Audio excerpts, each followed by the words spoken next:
Welcome दोस्तों। स्वागत है एक बार आपका फिर से मेरे इस यूट्यूब चैनल में, जहाँ पे हम लोग आ चुके हैं इस ईवीएस की यानी कि इन्वायरमेंट की वीडियो सीरीज के चौथे पार्ट में, जहाँ पे हम लोग आज कवर करने वाले हैं पारिस्थितिकी एवं पारिस्थितिकी तंत्र। देखिए, पारिस्थितिकी क्या है और पारिस्थितिकी तंत्र क्या है और इससे संबंधित चीज़ें क्या होने वाली हैं, क्या क्या हमको इसमें पढ़ना है। जैविक घटक, अजैविक घटक, प्राथमिक उपभोक्ता, द्वितीयक उपभोक्ता, अपघटक क्या होते हैं, नियम क्या है, ये सब चीज़ें जानना है इस वीडियो सीरीज में हमको। ठीक है दोस्तों, तो लास्ट तक बने रहिएगा। चैनल को सब्सक्राइब करिएगा, वीडियो को लाइक करिएगा, शेयर करिएगा और चलिए स्टार्ट करते हैं वीडियो। समझिएगा वास्तव में ये चीज़ें होती कैसे हैं, पारिस्थितिकी क्या है। देखिए, पहली बात तो पारिस्थितिकी विज्ञान की एक शाखा है, विज्ञान है। पारिस्थितिकी क्या है? एक प्रकार का विज्ञान है। इस विज्ञान में यानी इस शाखा में हम लोग क्या पढ़ते हैं, जितने भी सजीव हैं, जीव हैं और उनका भौतिक पर्यावरण के साथ क्या संबंध है, इन सब चीज़ों का अध्ययन किया जाता है। ठीक है। पारिस्थितिकी को इंग्लिश में क्या कहते हैं? इकोलॉजी कहते हैं। क्या कहते हैं? इकोलॉजी। चलिए थोड़ा सा इकोलॉजी के बारे में समझते हैं कि इकोलॉजी क्या है। और उससे पहले एक चीज़ और समझ लीजिएगा, इसको याद रखिएगा कि पारिस्थितिकी एक विज्ञान है जिसके अंतर्गत समस्त जीवों और भौतिक पर्यावरण के बीच जो संबंध है उसके बारे में अध्ययन किया जाता है। ठीक है दोस्तों, तो चलिए आगे बढ़ते। देखिए, 1869 ईस्वी में सबसे पहले ये जो पारिस्थितिकी, जिसको आज हम लोग इकोलॉजी जानते हैं, ये पहले ओकियोलॉजी था। क्या था? ओकियोलॉजी। और ये एक ग्रीक भाषा का शब्द था। तो एक क्वेश्चन यहाँ से तैयार होता है कि इकोलॉजी या ओकियोलॉजी किस भाषा का शब्द है? तो ग्रीक भाषा का शब्द है। ओकियोलॉजी की अवधारणा कब आई थी? तो 1869 में आई थी। ठीक है। एक वैज्ञानिक है अर्नेस्ट हैकेल। कौन? अर्नेस्ट हैकेल ने सबसे पहले क्या किया था? ओकियोलॉजी शब्द का प्रयोग किया था। देखिए समझिएगा, ओकियोलॉजी या इकोलॉजी शब्द का प्रयोग पूछा जाएगा कि इकोलॉजी शब्द का प्रयोग सबसे पहले किसने किया था, तो आप इकोलॉजी को ओकियोलॉजी समझिएगा। इसका प्रयोग सबसे पहले 1869 ईस्वी में अर्नेस्ट हैकेल ने किया था। क्या नाम है उनका? Ernest Haeckel. ठीक है। और ये ओकियोलॉजी जो है ये ग्रीक भाषा का शब्द है। ये ओकियस यानी जिसका अर्थ होता है रहने का स्थान, प्लस लोगोस यानी कि अध्ययन, इससे मिलकर बना हुआ है। आगे चलकर यही जो ओकियोलॉजी शब्द था ये किस में बदल गया? इकोलॉजी शब्द कहा जाने लगा। ठीक है दोस्तों, तो सबसे पहले एक सवाल यहाँ से ये बन जाता है कि ओकियोलॉजी शब्द का प्रयोग किसने किया था? तो अर्नेस्ट हैकेल ने किया था। कब किया था? 1869 ईस्वी में किया था। अगर पूछा जाए कि ओकियोलॉजी किस भाषा का शब्द है, तो आप बोलेंगे ग्रीक भाषा का शब्द है। और यही ओकियोलॉजी जो था वो आगे चल करके इकोलॉजी में बदल जाता है। क्लियर है दोस्तों यहाँ तक? अब हम लोग पढ़ेंगे पारिस्थितिकी तंत्र क्या है, इकोसिस्टम, यानी इकोसिस्टम किसे कहते हैं, इसके बारे में हमको पढ़ना है। चलिए, तो पहले हम ये जान लेते हैं कि इकोसिस्टम शब्द का सर्वप्रथम प्रयोग किसने किया था। तो देखिए, इकोसिस्टम यानी कि पारिस्थितिकी तंत्र का शब्द का सर्वप्रथम प्रयोग किसने किया था? एजी टांसले ने किया था। हाँ, दो नाम यहाँ पे याद रखना है आपको। पहला नाम रहेगा अर्नेस्ट हैकेल, जिन्होंने पारिस्थितिकी यानी कि इकोलॉजी शब्द का प्रयोग किया था। ओकियोलॉजी या इकोलॉजी कह लीजिए। ठीक है। और उसके बाद 1935 ईस्वी का समय आया। 1935 ईस्वी में एजी टांसले ने इकोसिस्टम यानी पारिस्थितिकी तंत्र शब्द का प्रयोग किसने किया? एजी टांसले ने किया था। ठीक ना। अब आते हैं, समझते हैं कि पारिस्थितिकी तंत्र क्या है। ठीक, देखिए, इसके पहले एक शब्द आया था पारिस्थितिकी। तो पारिस्थितिकी क्या है? एक प्रकार का विज्ञान है जिसके अंतर्गत समस्त जीवों और उनके बीच भौतिक पर्यावरण का अध्ययन किया जाता है। अभी समझते हैं पारिस्थितिकी तंत्र क्या है। जो भी जीवमंडल के जो भी संघटक के समूह जो हैं, जो पारस्परिक क्रिया में सम्मिलित होते हैं, उन्हें पारिस्थितिक तंत्र कहा जाता है। जितने भी जीव, ऊर्जा संगठक, अजैविक घटक, जैविक घटक, जो पारिस्थितिकी यानी कि जिनके बीच में जो क्रिया हो रही है, म्यूचुअल इंटरेक्शन जो हो रहा है, क्रिया हो रही है, उसमें जितने भी जीव सम्मिलित होते हैं उन सबको मिला के पारिस्थितिकी तंत्र बनता है। क्लियर हुआ दोस्तों?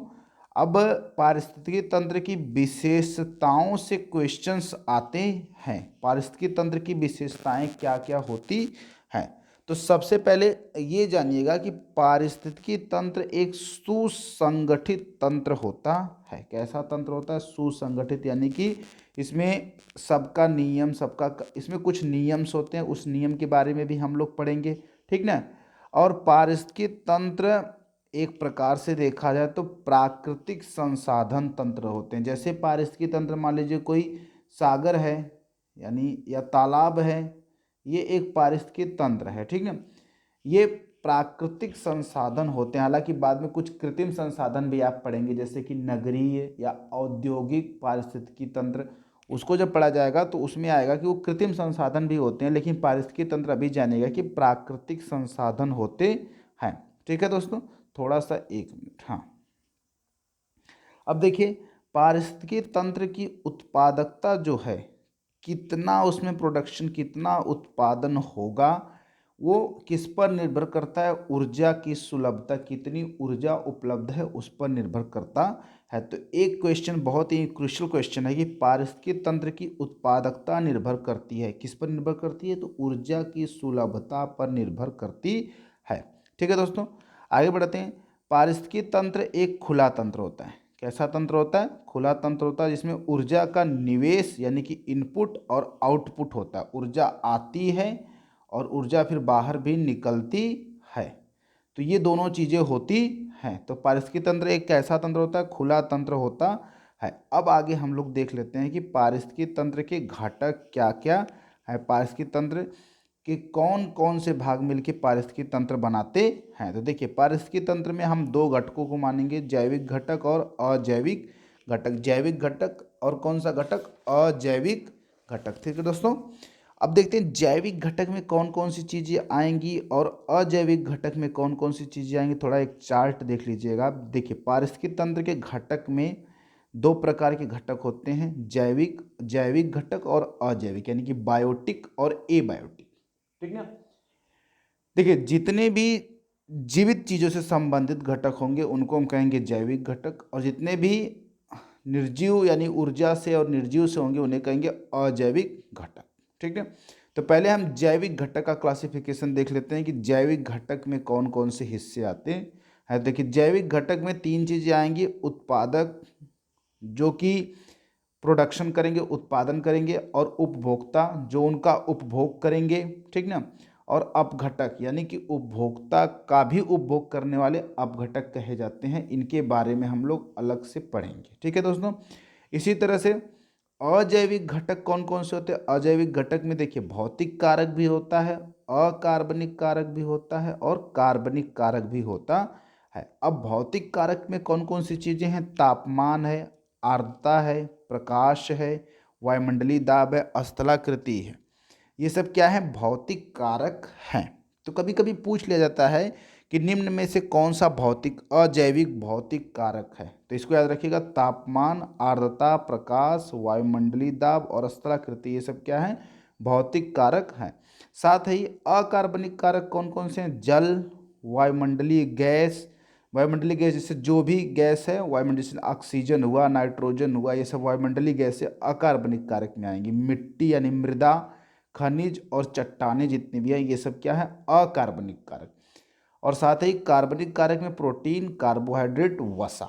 ये रहा एक छोटा सा क्लासिफिकेशन कि पारिस्थितिकी तंत्र के घटक कौन कौन से हैं। मेरे ख्याल से आप इस चीज़ को समझ चुके होंगे। चलिए दोस्तों, आगे चलते हैं। अब हम लोग एक पढ़ेंगे अजैविक घटक के बारे में। कुछ चीज़ों पे हम लोग डिस्कशन करेंगे कि अजैविक घटक की चीज़ें किस प्रकार से डिलीवर की जाएंगी। देखिए, पहली बात तो ये है कि अजैविक घटक जो होते हैं वो काफ़ी महत्वपूर्ण होते हैं। ऐसा नहीं कि इनका कोई इंपॉर्टेंस नहीं है। अजैविक घटक काफ़ी महत्वपूर्ण होते हैं। जैसे अजैविक घटकों में कौन कौन सा गया? मृदा, जल, वायु, प्रकाश, ऊर्जा, ये सब आते हैं। और कुछ गैसें भी आती हैं, जैसे ऑक्सीजन, नाइट्रोजन आदि, ये सारी गैसें जो आती हैं। और साथ ही साथ कुछ भौतिकीय प्रक्रियाएं, जैसे ज्वालामुखी, भूकंप, दावानल यानी अग्नि, जलवायु और मौसमी दशाएं भी इसमें शामिल होती हैं। तो हम कह सकते हैं कि अजैविक घटक काफ़ी महत्वपूर्ण होते हैं। और एक बहुत ही इम्पोर्टेंट क्वेश्चन कि अजैविक घटक को सीमाकारी कारक भी कहते हैं। सीमाकारी कारक क्यों कहते हैं? थोड़ा सा समझने वाली बात है कि इनको सीमाकारी कारक क्यों कहते हैं। देखिए, जब किसी सजीव को रहना, जब किसी जीव को रहना होता है तो उसके लिए सबसे इम्पोर्टेंट क्या है कि वहाँ की मौसमी दशाएं कैसी हैं, वहाँ की जलवायु कैसी है, वहाँ पे ऊर्जा की उपलब्धता कैसी है, ये सब डिसाइड अजैविक घटक करते हैं। इस वजह से अजैविक घटकों को सीमाकारी कारक भी कहा जाता है। ठीक है दोस्तों, आगे हम लोग थोड़ा सा समझेंगे जैविक घटक क्या होते हैं, जैविक घटक के बारे में। ठीक ना, पहले ही बता दिया गया है कि जैविक घटक के अंतर्गत कौन कौन से आते हैं, उत्पादक आएंगे, उपभोक्ता आएंगे और अपघटक आते हैं। उत्पादक, उपभोक्ता और अपघटक आते हैं, इन्हें क्या कहते हैं, जैविक घटक कहते हैं। और सबसे बड़ी बात कि ये जो उत्पादक होते हैं, जो भोजन का निर्माण करते हैं, वो क्या होते हैं, स्वपोषित होते हैं, खुद से अपना भोजन बनाते हैं और खुद यूज करते हैं, तो इन्हें कहते हैं स्वपोषित कहते हैं। ठीक है दोस्तों, क्लियर हुआ यहाँ तक? आगे चलते हैं। देखिए, अब हम थोड़ा सा ये समझ लेते हैं कि उत्पादक किसे कहते हैं। ठीक है, उत्पादक की क्या क्या कंडीशंस हैं। तो पहली बात, उत्पादक को हम लोग स्वपोषी घटक भी कहते हैं।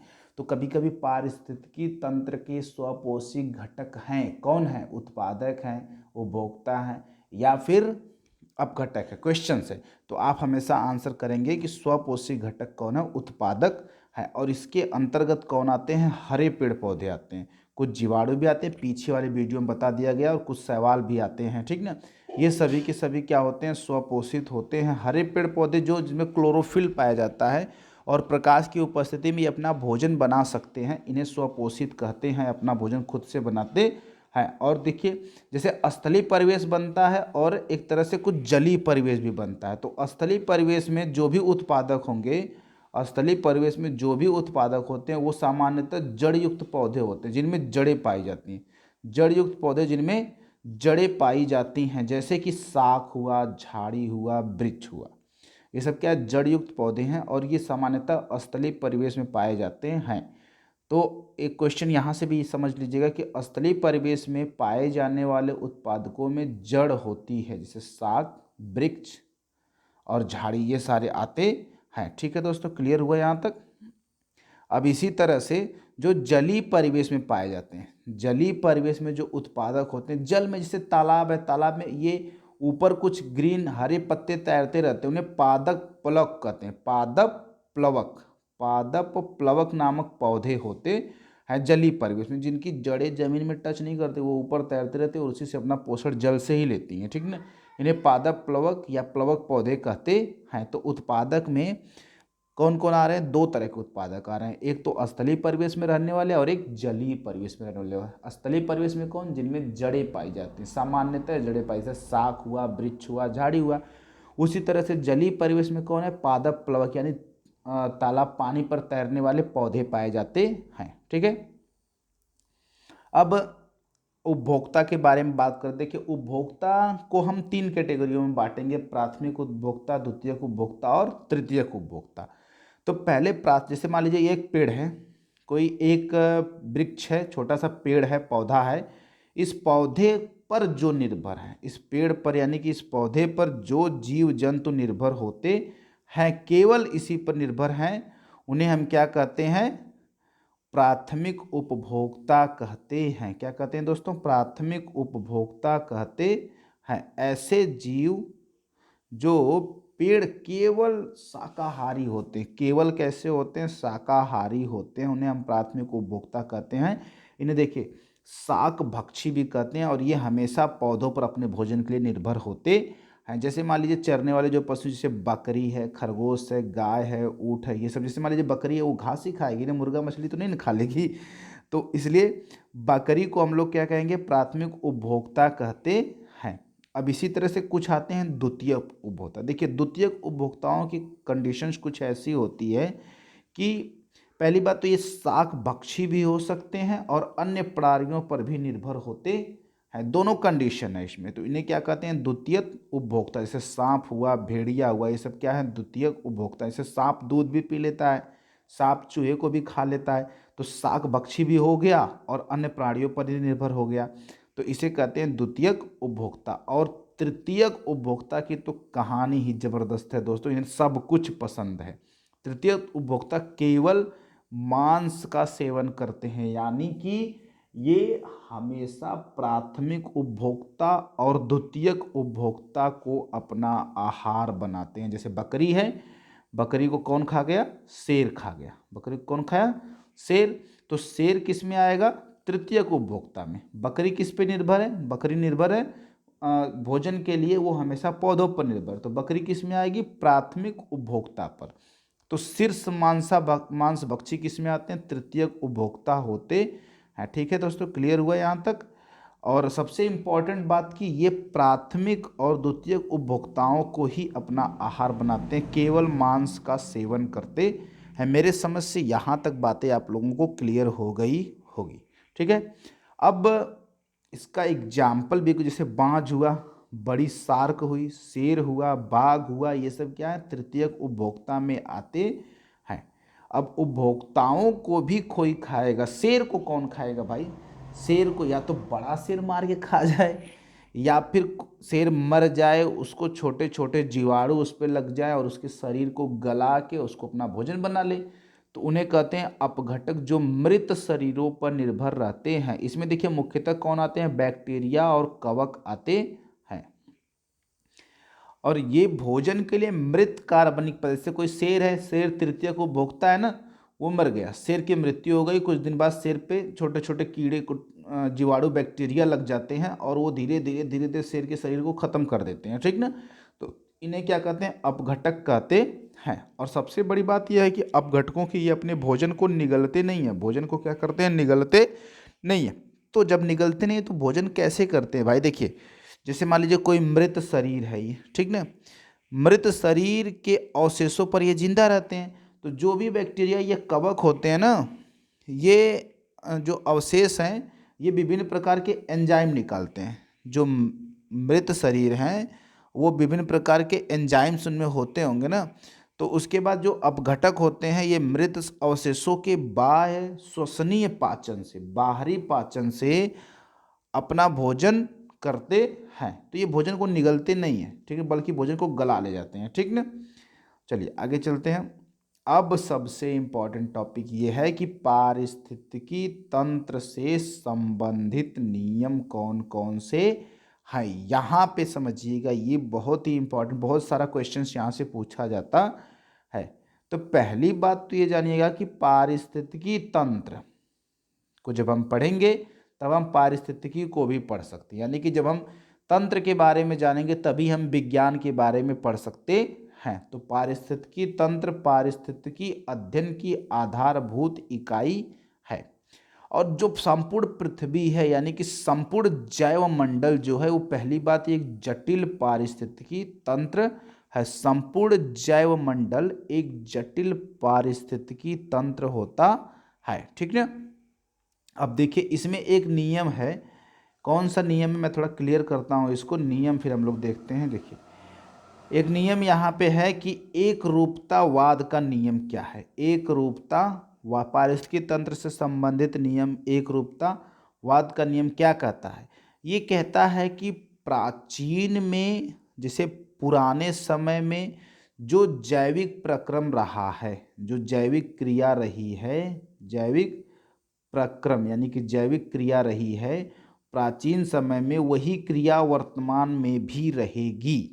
वही क्रिया कहाँ रहेगी? वर्तमान में भी रहेगी, लेकिन उनके परिणामों में अंतर आ जाएगा। किस में अंतर आएगा? जैसे देखिए, भौतिक और जैविक प्रक्रम जो अतीत में रहा पुराने समय में, वही वर्तमान में भी रहेगा, लेकिन उसमें अंतर किस में आएगा? उसके परिमाण में अंतर आ जाएगा, उसकी तीव्रता में अंतर आ जाएगा, उसकी आवृत्ति में अंतर आ सकता है और उसकी दर में अंतर आ सकता है। इसको कहते हैं एक रूपतावाद का नियम। ठीक है। दूसरा है नियम जिसमें ऊर्जा प्रवाह का एक दिशीय नियम। ऊर्जा प्रवाह का एक दिशीय नियम क्या कहता है? कहने का मतलब है कि एक दिशा से समझ लीजिए, एक दिशा में, इसमें एक दिशा में, जैसे देखिए विभिन्न पोषण स्तर जो है, जैसे मान लीजिए उपभोक्ता है, पहले उत्पादक हैं, फिर उपभोक्ता है, उत्पादक, उपभोक्ता, फिर उसके ऊपर द्वितीयक उपभोक्ता, ऐसे होंगे ना, फिर तृतीयक उपभोक्ता, फिर अपघटक, ये है। तो अब क्या होता है कि विभिन्न पोषण स्तर इसको कहते हैं। पोषण स्तर में ऊर्जा विभिन्न रूपों में प्रवाहित हो रही है, अलग अलग रूपों में ऊर्जा प्रवाहित हो रही है। और जब प्राणियों के द्वारा ऊष्मा निकलती है ना, जो प्राणियों के द्वारा, जैसे मान लीजिए कोई प्राणी है ऊष्मा का निष्कासन कर रहा है, तो वो ऊष्मा किसी दूसरे प्राणी को नहीं मिलती है, बल्कि वो कहाँ चली जाती है, शून्य में चली जाती है। अर्थात इस ऊर्जा का आप दोबारा उपयोग नहीं कर पा रहे हैं। तो इस वजह से हम कहते हैं कि ऊर्जा का प्रवाह एक दिशीय होता है। अब तीसरा नियम क्या कहता है, देखिए क्वेश्चंस यहाँ से बनता है 10% का जो नियम होता है, कि 10% का नियम क्या कह रहा है। देखिए कहने का मतलब कि जैसे पहला पोषण स्तर है, फिर दूसरा पोषण स्तर है, फिर तीसरा पोषण स्तर है। तो जब कभी ऐसा होगा कि दूसरे पोषण स्तर का जीव पहले पोषण स्तर को अपना भोजन बनाएगा, तो ये संपूर्ण ऊर्जा का केवल 10% ही प्राप्त कर पाता है, केवल 10% ही प्राप्त कर पाता है। इसे कहते हैं 10% का नियम, यानी कि ऊर्जा एक पोषण स्तर से दूसरे पोषण स्तर में केवल 10% ऊर्जा ही ट्रांसफर होती है। इसे कहते हैं 10% का नियम। मेरे ख्याल से दोस्तों समझ में आ गया, बहुत आसान है। कभी कभी पूछ लिया जाता है कि ऊर्जा का प्रवाह कितने प्रतिशत होता है, तो 10% होता है। ऊर्जा का स्थानांतरण कितने प्रतिशत होता है, 10% होता है। ऊर्जा का प्रवाह कितने दिशाओं में होता है, तो एक दिशी नियम होता है। ठीक है दोस्तों, क्लियर हो गया होगा। आगे चलते हैं।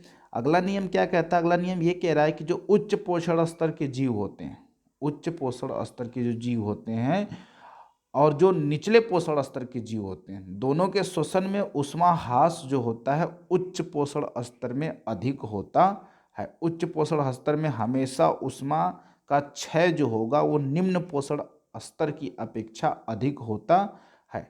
और सबसे इम्पॉर्टेंट पॉइंट ये रहा कि सूर्य, आप जानते हैं सूर्य से ऊर्जा जो मिलती है, भूमंडलीय ऊर्जा, पृथ्वी पर जो ऊर्जा आती है उसे कहते हैं सूर्यातप। सूर्यातप जो होता है पारितंत्र, किसी भी पारिस्थितिकी तंत्र को प्रभावित करने में महत्वपूर्ण रोल अदा करता है। ऊर्जा की उपलब्धता जितनी अच्छी होगी, पारिस्थितिकी तंत्र की उत्पादकता बेहतर होती है। तो पारिस्थितिकी तंत्र की उत्पादकता को प्रभावित करने वाला सर्वाधिक महत्वपूर्ण कारक कौन है, तो उसका आंसर है कि सर्वाधिक महत्वपूर्ण कारक है सूर्यातप, यानी कि सूर्य की जो ऊर्जा आती है वो पारिस्थितिकी तंत्र को महत्वपूर्ण तरीके से प्रभावित करती है। ठीक है दोस्तों, यहाँ तक ये समझ में आ गया होगा आपको। ये वीडियो सीरीज यहीं पे हम ख़त्म करना चाहेंगे। इसके बाद अगले वीडियो सीरीज में हम लोग पढ़ेंगे कि पारिस्थितिकी तंत्र के कितने प्रकार हैं। अगला वीडियो बहुत ही इंपॉर्टेंट होने वाला है, जिसमें हम लोग कवर करेंगे जैसे प्राकृतिक पारितंत्र क्या है, मानव निर्मित पारितंत्र क्या होता है, फिर उसके बाद वनों के बारे में और फिर जलीय पारितंत्र के बारे में अगले वीडियो सीरीज में पढ़ा जाएगा। तब तक के लिए दोस्तों धन्यवाद। वीडियो देखने के लिए धन्यवाद। चैनल को सब्सक्राइब जरूर करिएगा, वीडियो को लाइक शेयर सब्सक्राइब करिए। Thank you very much.